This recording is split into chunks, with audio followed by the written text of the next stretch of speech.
Hello, guys. Good day. This is Anne of Reinforce Big Love, your fellow positive reinforcer. Today, we are going to talk about the amazing role of imaginary friend to kids. Now, I thought about bringing this up, the imaginary friend, because, you know, this idea, you know, the way our brain works, it even created an imaginary friend for us. You know, this coping mechanism helped me a lot, especially when I was a child. Even up to this point, I still talk to myself. I created a part of myself or someone like me, my own best friend who is myself, who cheers me up, who helped me get my shit together when I mess up, when I failed, when I encounter painful experiences. This part of myself, whom I still consider an imaginary friend, you know, is the one who pushed me, who talked to me, who helped me soothe myself whenever whenever I my heart breaks or whenever I encounter hurtful experiences. Now, way back when I was a child, though, my aunts were kind of concerned about my thinking or my way before because they told me, I still remember, they told me, why are you talking alone? So that was way back when I was a child, though. I played alone, with my imaginary friends, and I talked to myself before I sleep. I talk to, I have imaginary friends. And by the time when I reach, could be 9 or 10, or, I can't remember what age was that when my imaginary friends just fade away. And the only person that's left is myself. Even today, I talk to myself. I am my own best friend. There is a part of me who just pop up when I feel hurt, when I feel rejected. Those terrible experiences. That part of me pop up and then help me out, help me get my shit together. Now, in my opinion, though, even adults, I believe adults also need imaginary friends. As to me, I am my own best friend. I talk to myself, so it could be I am my own imaginary friends. Well, imaginary friends, though, as to me, whether someone has a mental health problems or not, you know, as long as this so-called imaginary friend helps a person or a child cope up with the stress and you know, the emptiness of this dirty part of reality, I think there's nothing wrong having an imaginary friend. There's someone to talk to.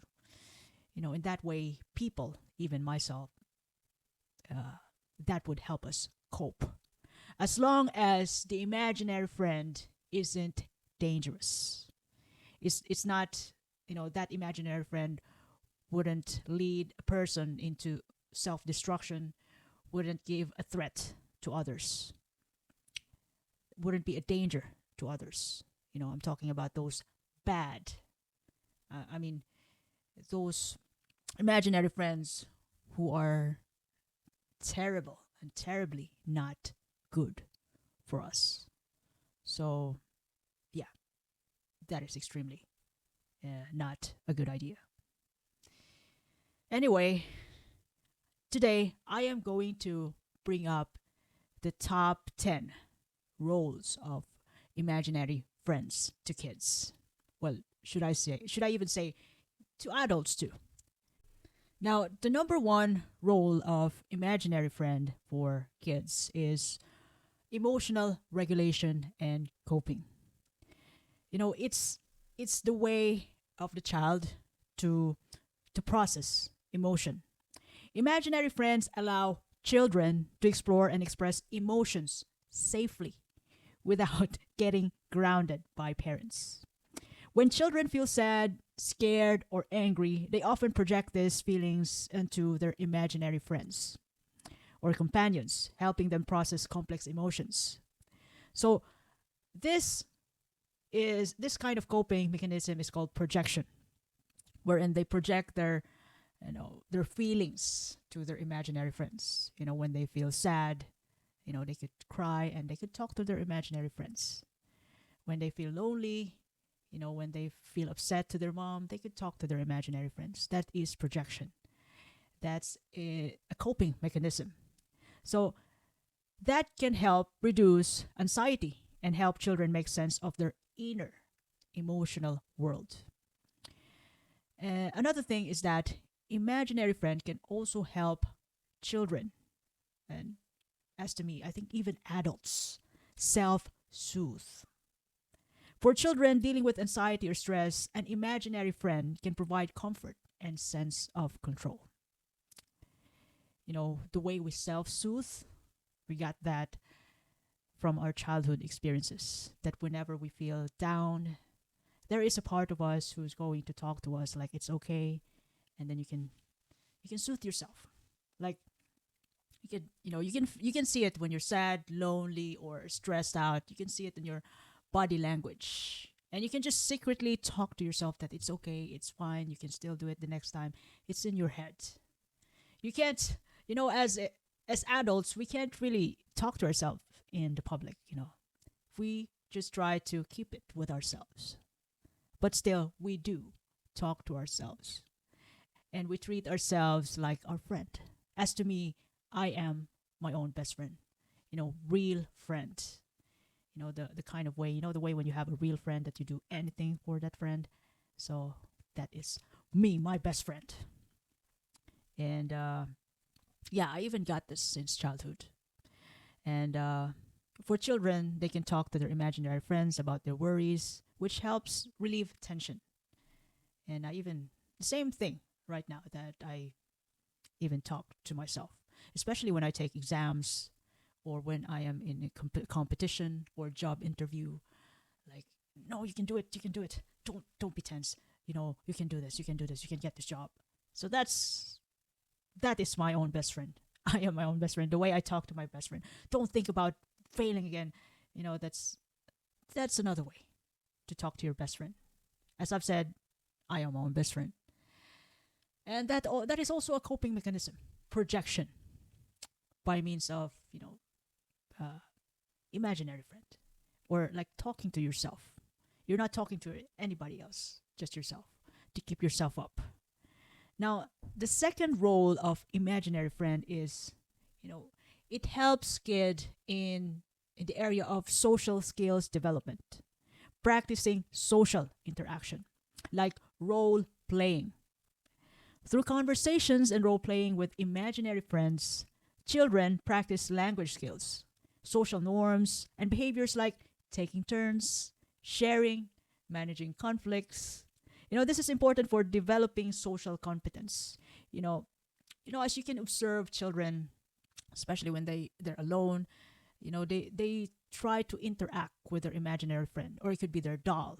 Like, please behave, don't talk to me like that. The way they talk to their dolls or their toys, that those are their imaginary friends too.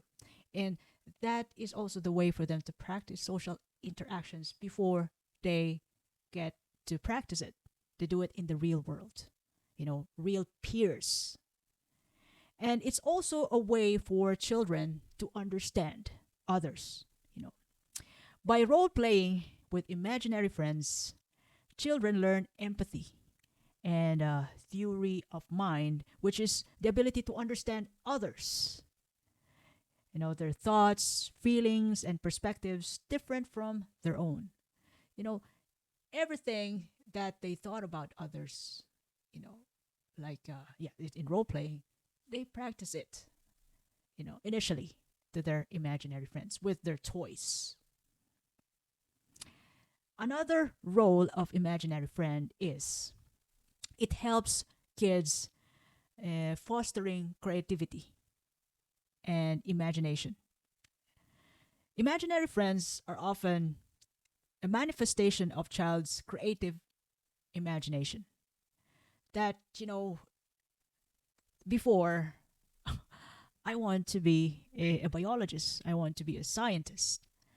But my dad was, you know, buying me airplanes, cars, which is, supposed to be dolls though. But what I did to those planes, cars, and remote control cars, I just open it up, like dissect it.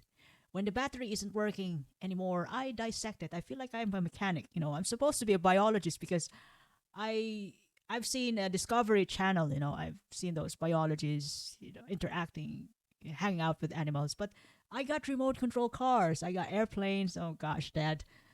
So I just dissect it as what I've seen in the Discovery Channel. So it's a kind of complex that I have my own story in my head as a child, and it's also a way for children to do practice problem solving. Engaging with imaginary friends often involves creating problems and solving them. So this actually boosts cognitive flexibility and inventive thinking. Like for example, they some kids they like to play along with the dolls, and oh, the gown of my dolls isn't that it doesn't look amazing anymore. Maybe I could make another gown for my doll. But as to me, before I didn't have a doll, so I just keep dissecting the the remote control cars that my dad gave me, even the airplanes. Dissecting means destroying destroying them. So yeah, it's all destroyed and gone. And I've also seen my classmates playing with the paper dolls, and I also figured out how to make a paper doll and how to create a dress for paper dolls. So that is creativity. You try to relate kids try to relate to the world by the help of their imaginary friends. They try to do this, do that by means of their imagination, and they can play with their imaginary friends. They can even talk to their imaginary friends while they're making a new dress for the dolls. Now, the fourth role of imaginary friend is coping with loneliness and change. Imaginary friends can provide companionship when children feel lonely and have limited opportunities for social interaction. So, yes, I am an only child, so it's normal to me before to talk to my toys, to have imaginary friends, and I wouldn't deny that. Even today, I still talk to myself and I am my own best friend, which started from that imaginary friends journey when I was a child. So, it's imaginary friends are helpful in times of, transitions, like moving to a new place, starting school, or when family face changes, like, you know it could be as it could be a terrible parental separation or new sibling. Those are changes, and the only way for a child to cope up with that is to verbalize it to their imaginary friends with their toys. And even when they start school, when they stressed out from school, they try to play and they verbalize, they pour out their feelings through their toys. They talk to their toys, to their imaginary friends, or to their toys. Coping with difficult situations. If a child is experiencing something challenging like illness, family conflict, or bullying, an imaginary friend may offer a way for the child to work through these problems indirectly by having a friend experience them.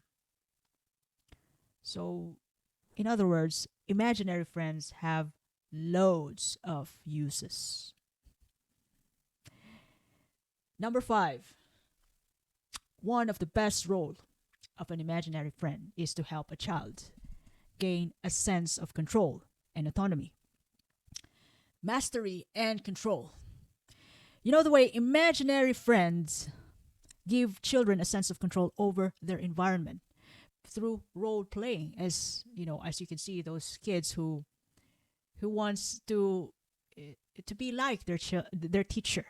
So they have imaginary friends who are their students, and they teach their students through their imaginary friends. So it sounds funny, but yeah, that is a way for kids to develop a sense of control in themselves.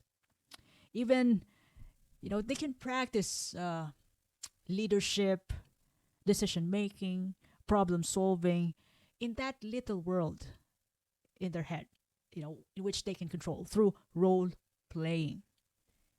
They can imagine that they hang out with their favorite Hollywood actress through their imaginary friends.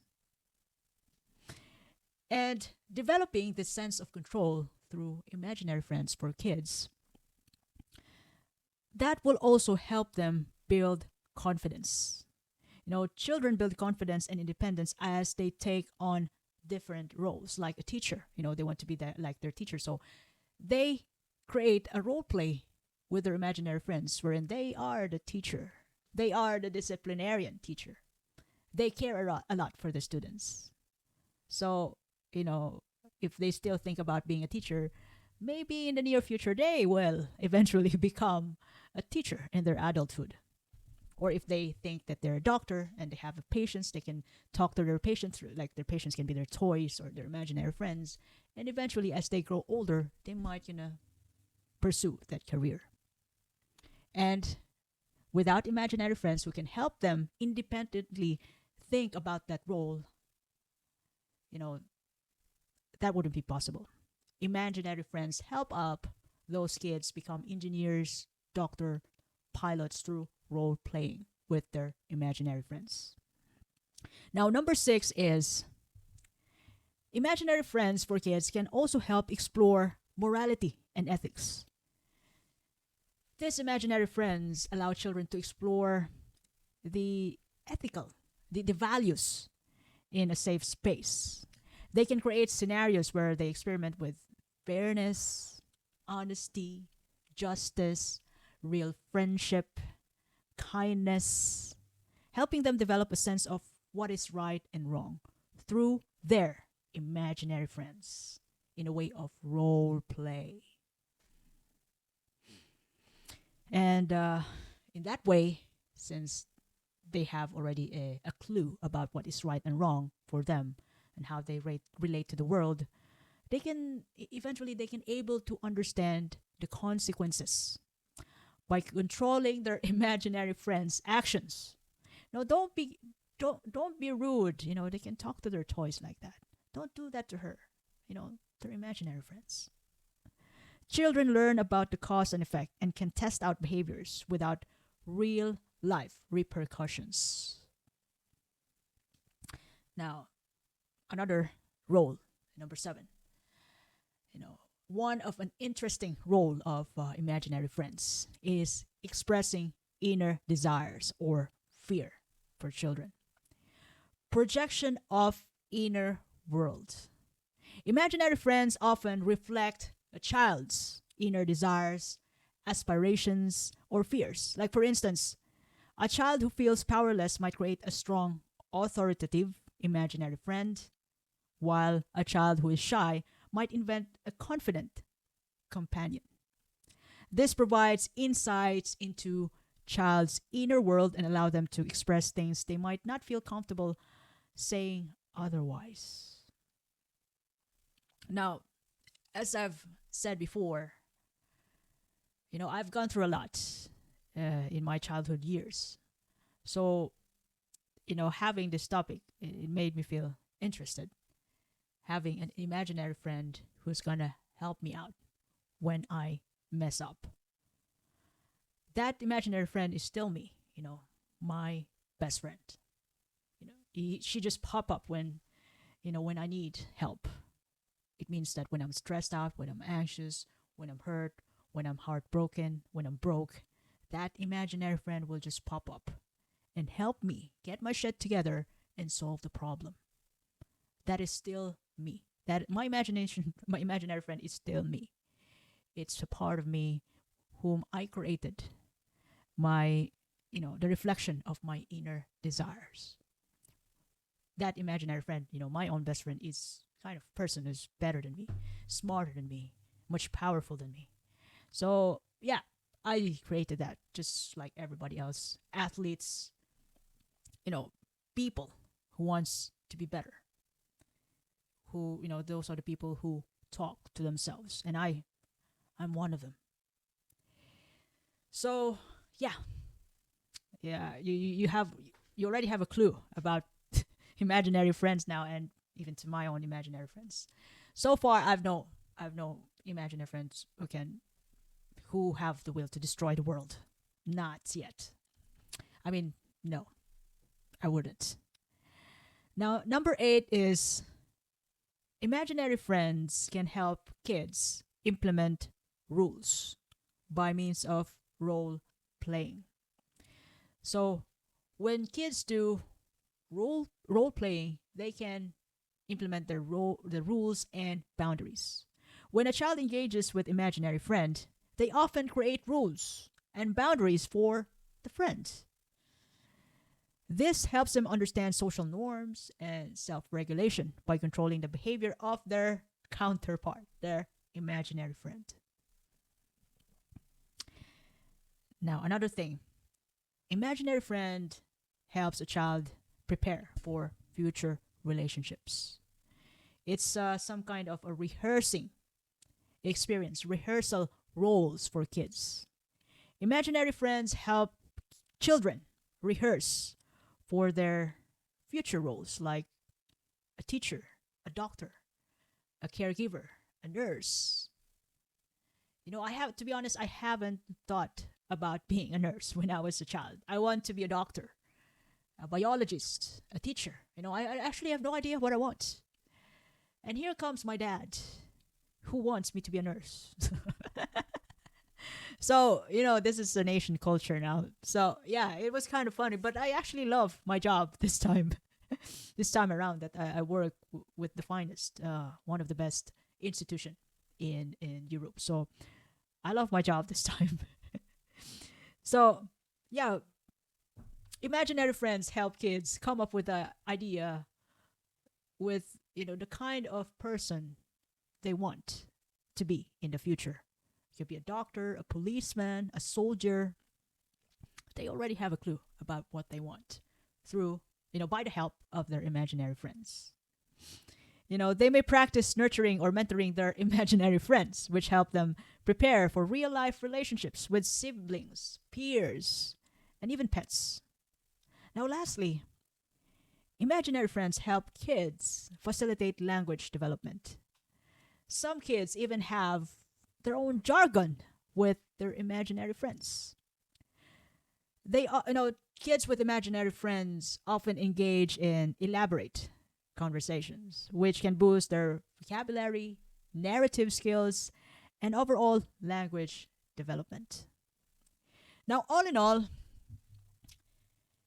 imaginary friends offer children a reach of multi-dimensional experiences that helps them process emotions, practice social skills, explore creativity, and build cognitive and language abilities.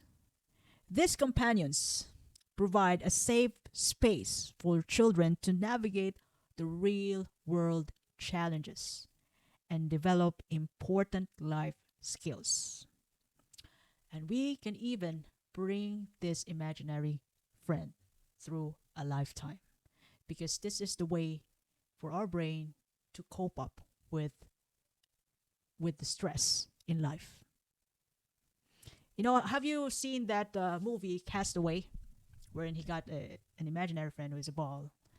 So we have, as an individual with a gifted with a mind, a strange and powerful mind, we can, there's nothing in this world that we cannot able to conquer unless we choose not to.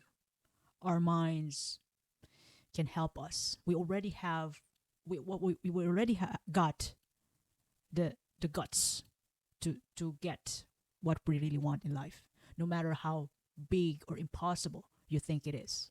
Our minds can help us get to it if we want to, if we don't make excuses, if we don't create excuses. So it's still up to us. It's all up to our choices. Now, that's how important is imaginary friends. It can help us get through life, rain or shine. So if you ever love this episode today, imaginary friendly thing, you can follow me in YouTube, Facebook, Spotify, Apple Podcasts, even in Amazon Podcasts, Reinforce Me Club. I do appreciate your time and have a lovely day ahead.